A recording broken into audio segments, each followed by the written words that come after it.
everything off the unit. You still may have refrigerant or so in your gauge. You then turn it off. You then turn off all the way too. The good thing or so about these, having something like this, is that, let's say so that you haven't hooked anything up, you have this on your gauge, it's closed, you hook it up, all of a sudden, so you hear, because you can't hear the refrigerant going in here, you realize it's like, oh shoot, I've got refrigerant, I need to hook everything else up. That's off, that's on. The good thing about these is I usually tell students too that if you go out or something, you buy a set of gauges and you do everything, you have shutoffs like these. Get one for the low site, get one for the center line. Because again too, once you actually hook up, you know, and you don't have something to turn off over here, you're going to be blowing refrigerant out through here. So this is a little bit easier so that if you can only have one, have it on your center line and always have it closed. That way if you hook up and all of a sudden so you've got refrigerant, it's off. Yeah, you've also got refrigerant in this line, but that's it. The refrigerant is stopped right here. That way so you can then realize, oh shoot, I should have hooked it up. And now you can go ahead or so and hook up or so and still be safe or so without losing anything. Because the other thing is so too is you do not want to blow refrigerant out into the atmosphere. And the good thing or so about these is that that's exactly what they're there to go ahead and do, to prevent you from making a mistake and blowing it out. You know. Before you hook up the gauges, is there still oxygen inside the line? There can still be, and this is why.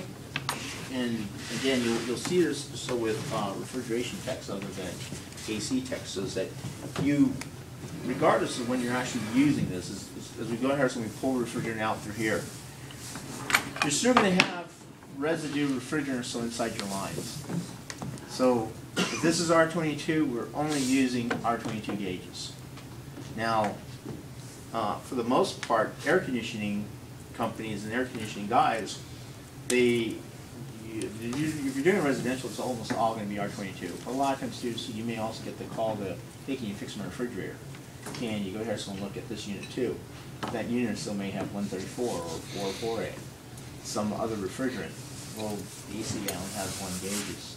So he's going to take these gauges so and hook them up to the other one. Now, what did he just do? Contaminated his line? Just contaminated his line.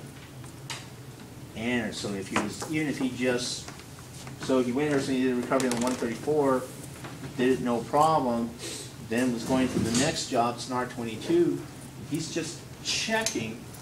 He's not going to do anything. He's just checking, so to get a read on his gauges. So he hooks up his gauges, he looks at them, and goes, okay, it's fine. I don't have to do anything. Again, what did he just do? 134 that was now contaminated in his lines, he now contaminated into that other unit. What does it do when you contaminate? When you contaminate, or so, and even or so when you tend to mix refrigerants, or you get air inside, or you get liquid inside, water, or if there's a burnout and it contaminates the inside, what happens is that contaminant just so will go ahead or so will break down, will turn into acids, and those acids further break down into sludge. Mixing refrigerants could turn into an acid or a sludge. Which will go ahead and even cause just that damage. little bit that's in the line. Even just that little bit. And that will cause damage so to the unit too.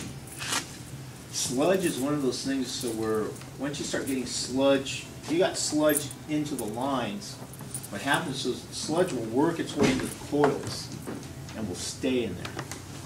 And then what will happen or so is that you'll have the unit, sludge will happen or so not in a day, not in a week, a couple of months.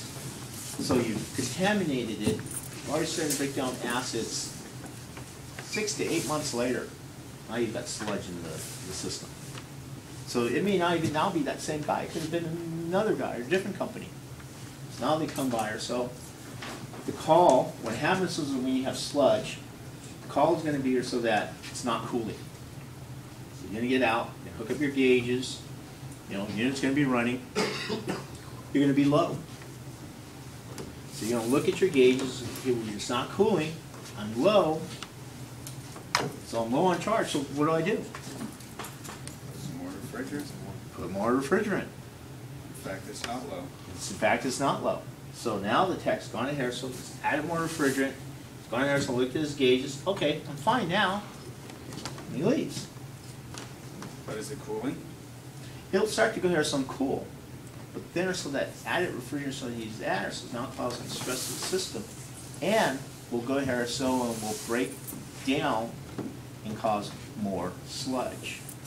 And so that little bit of sludge is now going to turn it into a lot more sludge, to where